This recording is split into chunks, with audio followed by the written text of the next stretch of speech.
following is an exclusive presentation of Ravens Productions.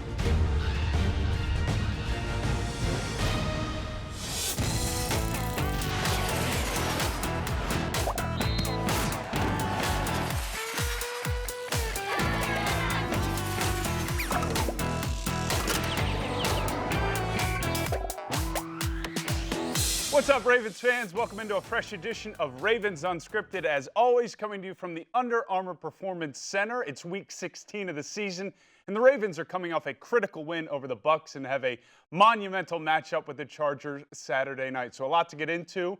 Let me introduce the panel. We've got Garrett Downing, Dennis Pitta, and John Eisenberg with us. And guys, good to be with you. Let's start with 4 downs.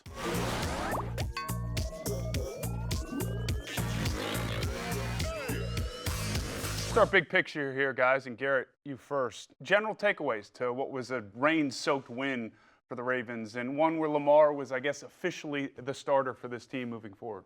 I thought it was kind of a business-like win for the Ravens. They started sloppy in the rain. That was sort of fitting of the conditions. Neither team really looked good in the first quarter, but I like the way that Lamar and the offense as a whole rebounded from that slow start. I think that was something that you want to see. You want to see a young player who has some adversity, how he handles it, and then where he goes from there. So I liked that. Defensively, I thought this team played really well. I mean, I think that was a little bit overshadowed in the game because of the rain, and maybe it was Lamar's first official start. But I thought defensively, I mean, this was a Tampa Bay team that came into the game with the #1 passing offense in the NFL. And so I really liked what I saw from this Ravens defense, which has been the case all season. So not the most impressive win, but I thought that there were a lot of things within it that you could like.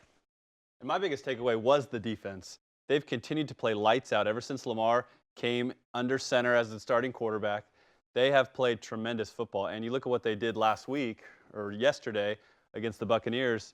I mean, they gave up 3 points in the whole second half, and those 3 points really came off a muff punt from Cyrus Jones. And so played tremendous, shut down an explosive offense. And I know the rain was a factor like you mentioned, but they continue to play lights out. What's interesting, we're seeing Lamar evolve as the starting quarterback here. It's changing as we go along. Think back to that first game where he was the starter, and then fast forward through the 5th game. We're seeing, I mean, it seems like the same, right? It's that same running game and defense. However, we're seeing him evolve, and almost every game they're behind. He keeps bringing the team from behind to win. When they need a drive, he comes up with a drive. He's making plays. He took over that game yesterday. I mean, that's what happened. It was a slow start, but he was the best player on the field, running, passing. So you're just watching him evolve, and I'm enjoying watching it. Second down, Dennis, we'll start with you because as a pass catcher for your career, the running game, obviously you respect it, but if it was this much, I'm sure it would affect maybe your mentality a little bit. Is this sustainable for the Ravens to continue to run the ball this much and be this committed to it, and at times it appeared to be ignore some of their wide receivers? Well, I think when they first rolled this style of offense out, when Lamar took over, I was a little bit skeptical of how well it could sustain in the NFL today. But after 5 games, I mean, it continues to be productive. They continue to keep defenses on their heels. They haven't really been tested, been down a couple scores. Now, John, I know you mentioned they have gotten down in games, but they haven't been down big where they need to throw the ball a lot more to be able to try and get back in it.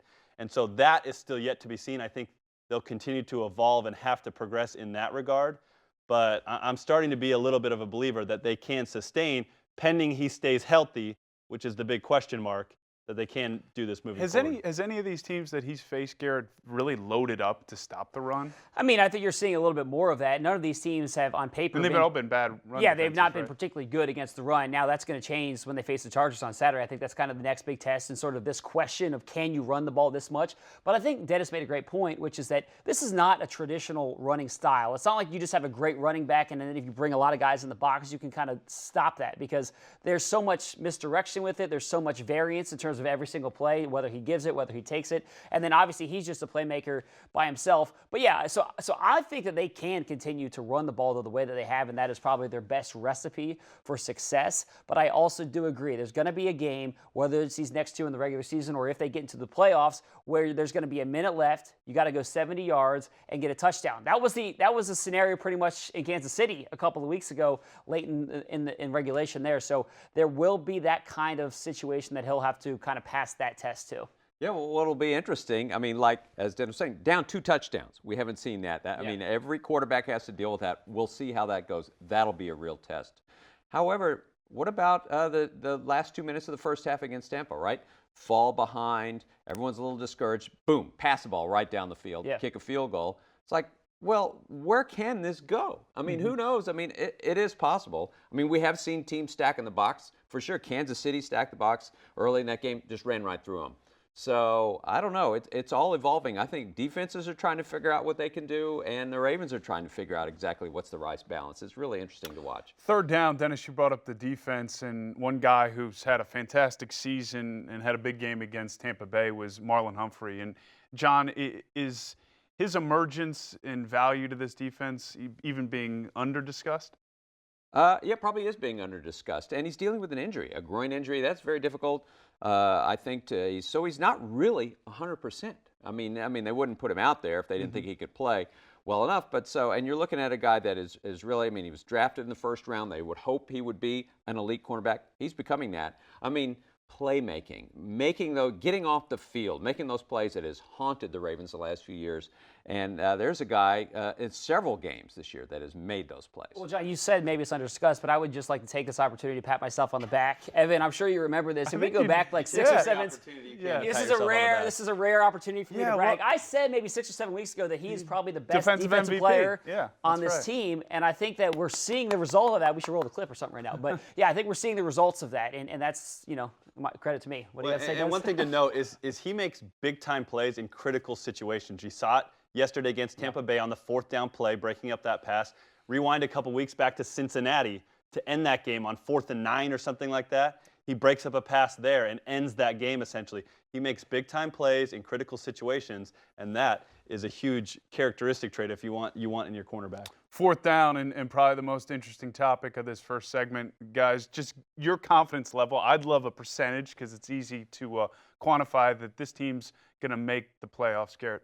I'm going to go 50%, and it's because it doesn't completely depend on the Ravens. I mean, if they're going to win the division, the Steelers probably have to lose, which they certainly could, but this is not as clear-cut. Going to L.A., winning there is going to be a challenge, and I think that if the Ravens lose on Saturday to the Chargers, they're probably not getting to the playoffs. I don't think 9-7 gets it done. So you got to win against the Chargers, who they're not favored against. So it's an uphill battle, but I think that they've shown to me that they are good enough to beat any team on any given day.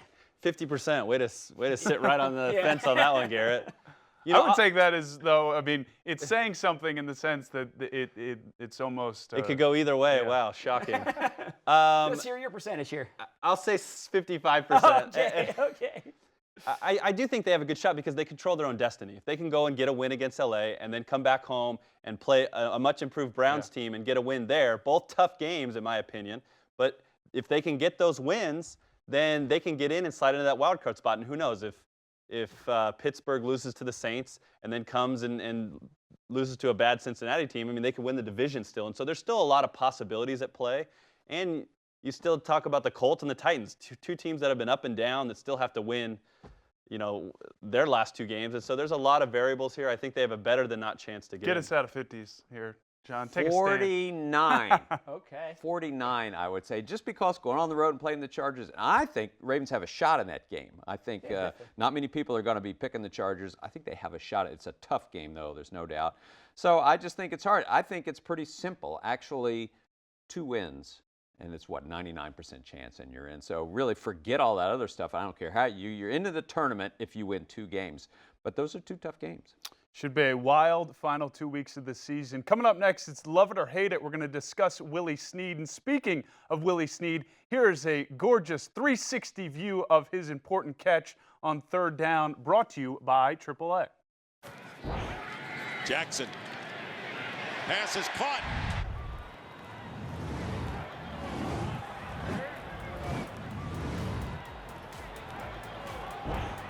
And a first down for the Ravens. Willie Snead open and a 14-yard gain.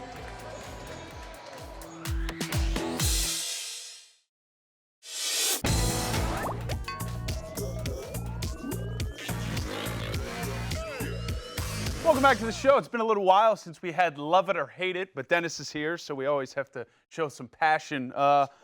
Love it or hate it, guys. Willie Snead is Lamar's #1 target since he's taken over as starting quarterback. Dennis, we'll start with you. I love it because, Willie Snead's a good player, and it's good to see him getting back on track. He had injury issues in New Orleans last year, and to see him back healthy and playing a pivotal role in this offense is good. But I think as you look at the wide receiver group as a whole, they're not doing a whole lot. They're not being asked to do a whole lot. The opportunities are few and far between for this group right now. And there was a statistic going into before the Tampa Bay game, they collectively had 28 catches as a group. And you look at other teams over that same 4-game span, you talk about the Rams had 62, the Steelers had 79, the Chargers had 60. It's like all these other teams are massing huge production out of their wide receiver group, and the Ravens just aren't asking their receivers to do much. They're really blockers at best right now for them. And so I would like to see more production out of the group, but that comes with the development of Lamar. Can he sit back in the pocket and throw a little bit more or be a little bit more consistent in his throwing and give those guys more opportunities? I love it because I think that Lamar's greatest strength as a thrower right now is that quick, easy slant pass where he can just, and it's been open. I mean, on multiple occasions against Tampa Bay, that play was wide open, right to Willie Snead, and that's 15 yards, easy right down the middle of the field. So, yeah, I agree. These other receivers probably don't love this. I mean, if you were to ask John Brown and Michael Crabtree this question, they would probably hate it. But I do think that in terms of what Lamar does well, and Willie Snead to me has been the most valuable of these free agent signings. He's been such a reliable target. And so I think that I'd love it for those reasons. John, I'm going to move on for you to C.J. Mosley. He's up for a contract and could be here, could be somewhere else if you were running things based off of what C.J.'s shown you over the course of his career. But this season, would you re-sign him to big money? Or do you love or hate the idea of re-signing him? I love the idea of re-signing him. It all depends on where's that contract slotted. And I think that remains to be seen where that contract will be slotted. I mean, top linebacker in the league money, as things escalate, I'm not sure. But if it's a decent sized at all, I think you bring him back. I mean, the defense revolves around him. It would be a big loss to have him out.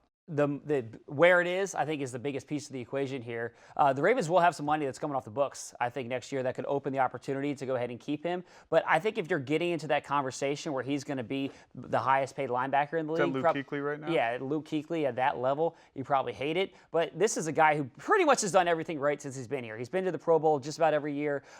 Makes 1,000 tackles, it seems like every season. So he's done all of those things right. It just comes down to, is a linebacker, to me, here's what it comes down to. Is a linebacker in today's NFL worth that kind of money, top dollar, where they're not getting interceptions, they're not getting sacks? That's, I think, the difficult decision. What we touched on talking about it's coming off the books. Oh, I don't know about that. I was going to let that slide, too. Dennis, you touched on the offensive play calling and the offense in general, I think in the first segment and earlier here. But love or hate the offensive play calling with less designed runs for Lamar in recent weeks? Well, I think it's smart. I'll say I love it because the big question about this style of offense and its sustainability is, can Lamar stay healthy? And I think that's everybody's concern at this point because he's essentially a running back back there right now. I mean, he's getting a ton of carries, more so than the actual running backs. And so can he withstand that type of a beating? I mean, I've had games where I've had, 8, 9, 10 catches. I know you probably don't remember any of those. Yeah, but it seems like forever ago. Yeah, I know. It was a long time ago. But, I mean, only like 10 catches, that's 10 times I'm getting tackled, and the next day I can barely move. And so I can't imagine being a running back where you're getting 15, 20 carries, or a quarterback, Lamar, who's got a smaller build than even I do. And it's so tough to take a beating like that week in and week out. And so my question is, can they continue to do this same style of offense but just limit his runs? It's going to be difficult. Close us out on this one. It needs to be manipulated for sure, and they have to work with that, but I love it. I mean, I love what I'm seeing. I think it's working. I love the way that you take over the second half with this game, so, I'm pretty in on the way this is going. Quickly, guys, some predictions. Again, not necessarily a score who wins, but Garrett, something you think you'll see in this game. I think going back to this design run thing, I think they're going to run the ball maybe even more so because I think the Ravens are going to look at this as A, it's a way to keep the Chargers off the field, and B, you can't mess around at all. You just got to go out there and win this game. You really got to look at this like this is a playoff game. We've seen since Lamar's taken over as a starter that the best way to win these games is to really lean on that running game. So I think get ready for a heavy dose of Lamar on the ground.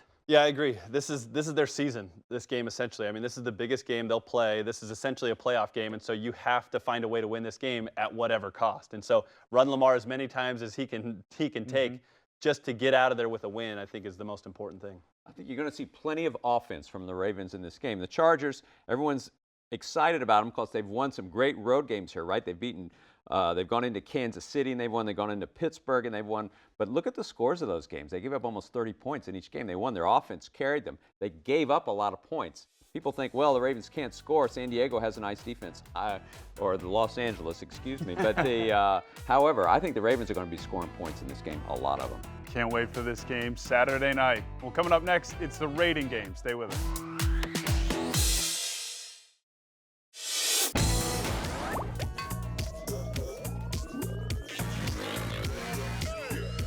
Welcome back to the Unscripted Couch. Time for the rating game. Pretty simple. I'll present some Ravens-related statements, and with the Microsoft Surface tablets, we'll put some numbers up. 1 through 10 is usually where we go with this. This has been a Lamar-heavy show, guys, for all the obvious reasons.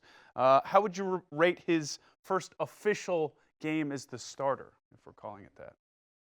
So 10 being unbelievable, 1 being, I've got a joke, but I'm not going to say it. We got a 6.5.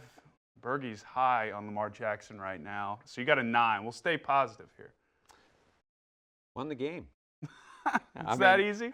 Is that easy to get a 9 out of you? He made a lot of the plays and won the game. Look at the total yardage numbers, the rushing and pass, 2/3 of the Ravens' yards. Yeah, there's some rookie stuff going on out there for sure. But he won the game, and he looked pretty good doing it. I think my standards are a little bit higher than just winning the game for a quarterback's performance. So I said 7 because I think his performance was inconsistent. He started off very shaky. I think the weather was getting to him. He wasn't able to get a good grip on the ball. He got more comfortable as the game progressed, certainly. And like, John, you mentioned earlier, he did take over that game in that second half a little bit with his legs. But I think this is what we've seen at him as a passer, inconsistency. And so, and I know he's a rookie, he'll continue to develop, but I would like to see him be a more consistent passer to be able to give him a higher grade. I know he won. Garrett, we know you had a 6.5, but we got to keep rolling here. Next up, Cyrus Jones' big mistake on the punt return. How would you rate your concern with special teams in general? So I guess, how much are you weighing what was a mental breakdown there? Yeah, so 10 being big concern, 1 being Garrett, not worried at all. Yeah, I just think that was a mistake by Cyrus Jones. He knows it. I think he knew it, obviously, immediately as it was happening, that it was something that he shouldn't have done. But to me, he has been very sure-handed back there. I think that's the biggest thing, is that Ravens needed somebody who could go back there and catch the ball cleanly, which he's done. Outside of that, his decision-making has been good. He almost won him the game last week in Kansas City. I'm not worried about Cyrus Jones. Yeah, by the numbers, everybody seems to agree with you. Last up, guys, Brandon Williams. The stop on 3rd and 1 that kind of looked like the Jadeveon Clowney hit in the Michigan-South Carolina game, where he stuffed the runner, showing why this front office maybe invested what they did in him. So 1 to 10, we got an 8, a 9, and a 10. So that's as good as it gets for you.